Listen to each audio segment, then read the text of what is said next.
من ئێستا لە ناوچەی کوڕەم لە ترابلوس لێرە حەوت گوندی لێیە کە کوردانی ئەیوبی لێرە چەندین ساڵە نشەجێ بوون لێرە ژین ئەوان خۆیان بەنەوەی سەلاحەدین ئەیوبی ئەزان و شانازی بە ئەسڵی کوردبوونی خۆشیانەوەکان من ئەمەوێ دکتۆر هاشم ئیسماعیل ئەیوبی لێرە ببینم.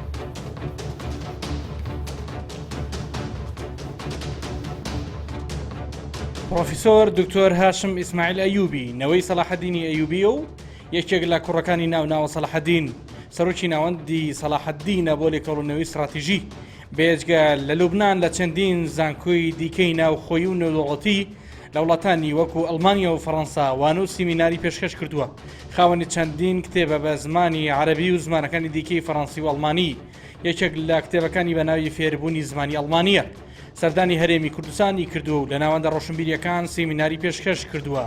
لە زانکۆی جینان لە ترابلوس لە باکووری لوبنان ڕاگری کۆلێژی ئادابە و ساڵانەش لە ڕەمەزاندا تەواوی چین و توێژ و نوێنەری ئاینە جیاوازەکان بۆ خوانی ئێوارە کۆ دەکاتەوە.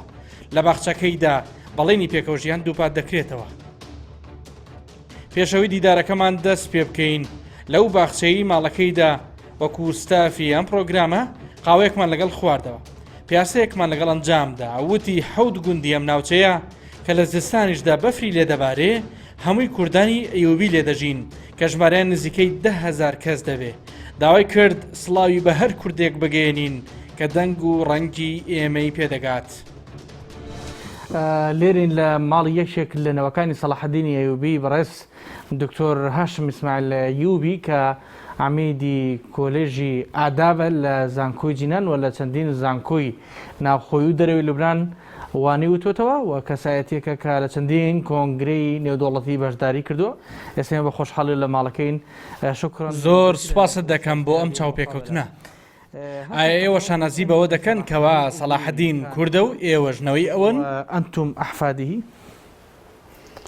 أولا أرحب بكم في بلدة النخلة وبتلفزيون كردستان 24. یەکەم جار بەخێرهاتنتان دەکەم بۆ شارۆچکەی نەخلە. بەخێرهاتنی کەناڵی کوردستان 24 دەکەم. سوپاستان دەکەم بۆ سەردانیکردنتان لەم دۆخەدا. ئێوە دەزانن ئەیوبیەکان لە زۆر وڵات بڵاو بوونەتەوە تەنها لە یەک دەوڵەت نین لە میسر و عێراق و ئوردن و سووریا و فەڵەستین و یەمەن و لوبنانش بێگومان. ئێمە وەکو ئەیوبیەکانی لوبنان نزیکی و خزمایەتیمان لەگەڵ ئەیوبیەکانی سووریا هەیە. لە کاتی ئازادکردنی ناوچەکە لەگەڵ سەلاحەدین هاتوین. سەلاحەدین ڕەزای خودای لەبێت لە پێش دەستپێکردنی جەنگی حوتین ویستی ناوچەکە ناراویەکان ئازاد بکات. بەیروتی ئازاد کرد. پاشان گەیشتە شارەکانی سەیدا و سوور و پاشان گەیشتە ترابلوس. بەڵام کوڕەکەی خۆی لە دەروازەی ترابلوس شەهید بوو. لێرە گۆڕەپانێکی گەورە هەیە ئەگەر بینی بێتتان بە ناوی گۆڕەپانی سوڵتان سەلاحەدینی ئەیوبی. ئەیوبیەکان لێەوە دەستیان کرد بە مانەوە بۆ ئەوەی پارێزگاری لە کەناراوەکانی ئێرە بکەن. دواتریش کە عوسمانیەکان هاتن ئازادیان کرد. ئەیوبیەکان چوونە پاڵ عوسمانیەکان. هەندێکی تریان لەگەڵ ئەوان هاتن و لە سووریا لە حەڵەبیش نیشتەجێ بوون. ئێستا ئەیوبیەکانی لوبنان زیاتر لە کوورە و ترابلوس نیشتەجێن بەڵام زیاتر لە کوورن. ئەم ناوچەیە ناسراوە بە کوورە؟ بەڵێ ناوچەکە ناوی کوورەیە و حەوت گوندی ئەم ناوچەیە ئەیوبین. بەڵام لە قەلەمونیش هەن و بە دیاریکراویش لە کوورن. گوندەکانیش وەک نەخلە و دەبدی بەدناهیل و حەفز سدیق و بەدبەهۆن و بەرەغۆن و پاشان هەندێکی تریان لە کفرە دیابن. ئێوە وەکوونەوەی سەلاحەدینی ئەیوبی ژمارەکەتان چەندە لە لوبنان بە تایبەتی؟ لە لوبنان زیاتر لە 10,000 کەس دەبن. ئەیوبین؟ بەڵێ. ئەوان پارێزگاری لە ناوی ئەیوبی دەکەن و هەڵگری شوناسی ئەمیرن. بۆ نمونە دەڵێت ئەمیر هاشم ئەیوبی. لە ناسنامەکانمان ئەو ناوە نووسراوە نەک تەنها لە ڕۆژگارەکانی سەلاحەدین ئەیوبی بەڵکو لە سەردەمی عوسمانیەکانیش هەمان شوناسمان هەبوو. لە لوبناندا 6 خێزان شوناسی ئەمیری هەیە کە لە ناو خودی ناسنامە و هەروەها پاسپۆرتەکانیشماندا ئەوە نووسراوە. بە شێوەیەکی گشتی پارێزگاری لە بەهاکانی ئەیوبی دەکەین. بەهای سەلاحەدین و بەهای ئازادکردن و لایەنداری بۆ نیشتیمان و ئومەت. سەلاحەدینی ئەیوبی لایەنداری هەبوو بۆ ئومەتی ئیسلام بوو لەو بارەیەوە شەڕی دەکرد. یەکەم کەس بوو کە عەرەب و تورک و کوردی یەک خست لەژێر ئاڵای یەک ئومەت. سەلاحەدینی ئەیوبی بوو. ئەگەر ئەو هەموو توانە و متمانەیی نەبووایە و دەوروبەرەکەشی بەو جۆرە هاوکاری نەبوونایە، نەیدەتوانی کارەکانی بکات و قودسیش ئازاد بکات. ئەو دەیزانی ئەگەر میلەتەکەی یەکگرتوون نەبوونایە نەیدەتوانی قودس و فەڵەستین ئازاد بکات. لەبەرەوە بوو دەبوو هەموو بنەماڵە و لایەنەکان کۆبکاتەوە. ئەوەی گرنگ بوو مەسیحی و دروزیەکانی لەگەڵ بۆ هاوشانی شەڕیان کردووە. بەڵام خەمە گەورەکەی ئەوە بوو کە سێ ڕەگەزە گرنگەکەی ئومەتی ئیسلام کورد و عەرەب و تورک یەکگرتوو بن. بەم شێوەیە سەلاحەدینی ئەیوبی توانی ئەوە بکات و لە شەڕی حوتیندا قودس ئازاد بکات. ئایا ئێوە شانازی بە بنەچەی خۆتان دەکەن کە کوردیە؟ نحن في الواقع نحن مسلمون. ئێمە لە ڕاستیدا مسلمانین. ئێمە لێرە عەرەبین و وشەکانمان عەرەبیە. سۆزمان هەر عەرەبیە. بەڵام شانازی دەکەین کە بنەچەمان کوردی بێت.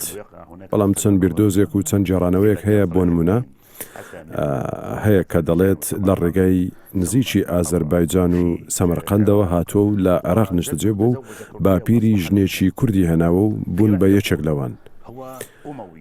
و بۆچوونێکیش هەیە کە ئومەوی بوون و لە کاتی هێرشی عەباسیەکان بۆ سەر ئومەویەکان و ئەمانیش ڕایان کردووە بۆ لای کوردەکان و لەوێ هاوسەرگیری کردووە و بوون بە بەشێک لەوە. و بۆچوونێکی تریش هەیە بەڵام بەتەواوی نازانم ئەو بۆچوونەیان چییە. بەڵام شانازی دەکەین واشی دادنین کە شانازیە بۆ ئێمە کە خوشک و براکانمان کورد بن. و هەستی خۆشەویستیمان هەیە بەرامبەریان. ئێمە ئێستا زمانەکەمان عەرەبیە و ڕۆشنبیری عەرەبیمان هەیە. بەڵام ئێمە هەست دەکەین کە کوردەکان براممان و شانازیان پێوە دەکەین کە ئێمە لەوان بین. بە تەواوی لە ڕووی مێژوویەوە نازانین.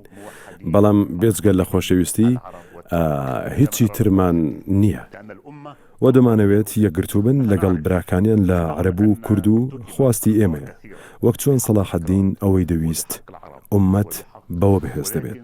ئێمە دەزانین هەڵی زۆر بەرامبەر مافی کورد کراوە، بەڵام ئەگەر بەرژەوەندی باڵامان بێت پێویستە یەکگرتوو بین. ئەوەی ڕوویدا لە نێوان ئەڵمانیا و فەڕەنسا و ئینگلتەرا ڕووبارێک لە خوێن بوو، بەڵام یەکیان گرت و ئەوروپای بەهێزیان دروست کرد.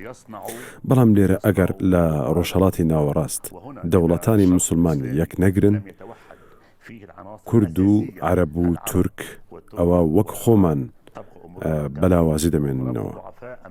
بەرامبەر چواردەوریشمان هەر بەو لاوازی دەمێنینەوە. ئێمە دەزانین خوێندکارە کوردەکان لێرن وا هەست دەکەن کە من هونەراتیان دەکەم. و من پێیان دەڵێم کە فۆکس بخەنە سەر ڕۆڵی کوردان لە ڕۆشنگەری و مێژووی کوردی لە ناو مێژوو و لە نێو ئیسلامدا. کوردەکان نەک تەنها سەرکردەی سەربازی گەورەیان هەیە، بەڵکو زانا و زانستخوازی گەورەیان هەیە.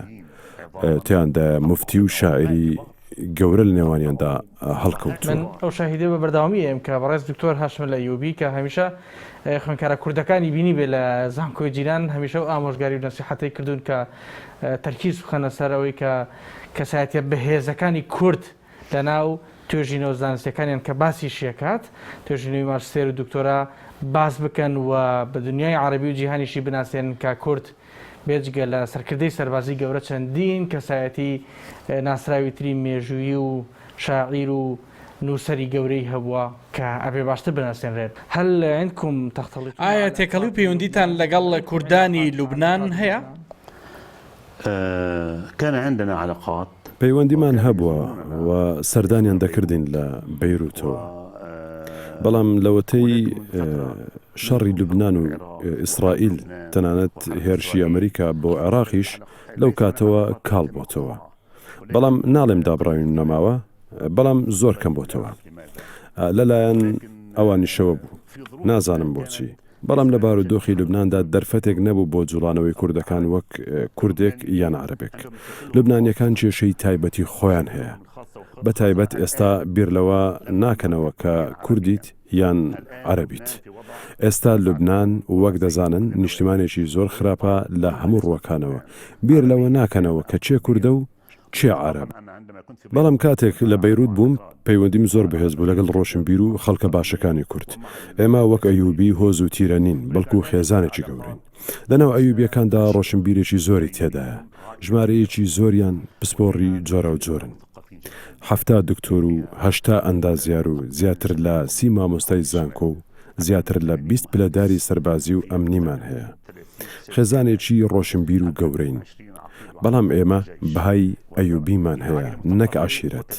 ناوبانجی جوانمان هەیە لە شوێنی خۆمان. پارێزگاری لە ناو شوێنمان دەکەین.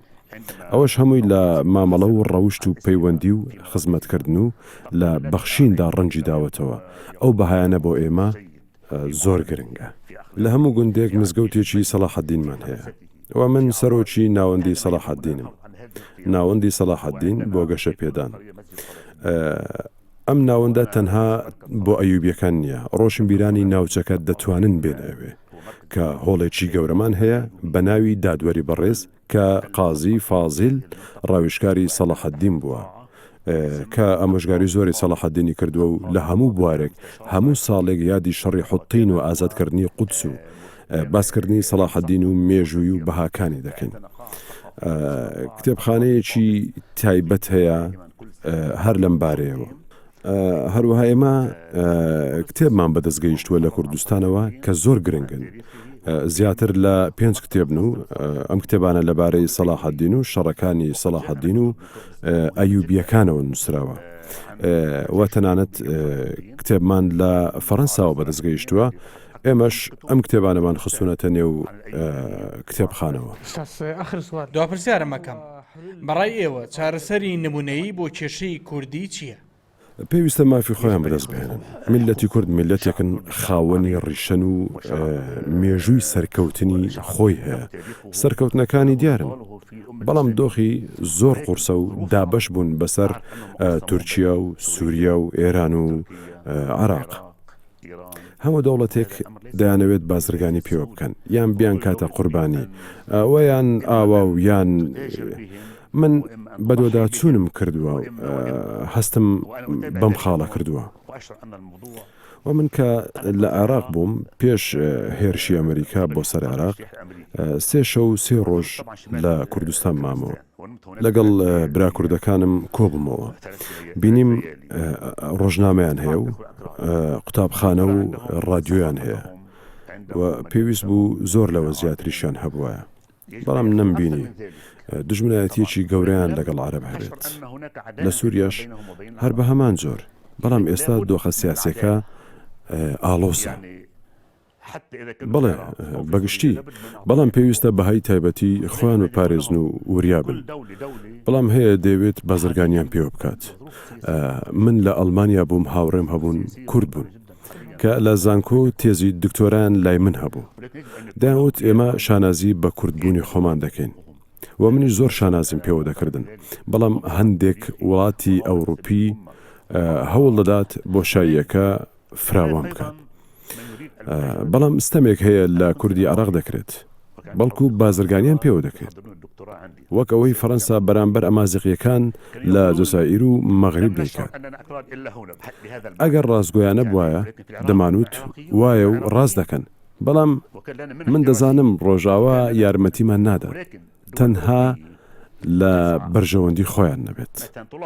سڵامان بگێنن بە خۆشکوبراکانمان لە کوردستان. ئێمە خۆشمان دێت. ئێمە لەوانین و ئەوانش لە ئێمن. ئەوەی ئەوان هەستی پێ دەکەن ئێمە هەستی پێ دەکەین. بەڵام دەبێت تەواوکار یەکتر بین بۆ بەرژەوەندی باڵاکەن.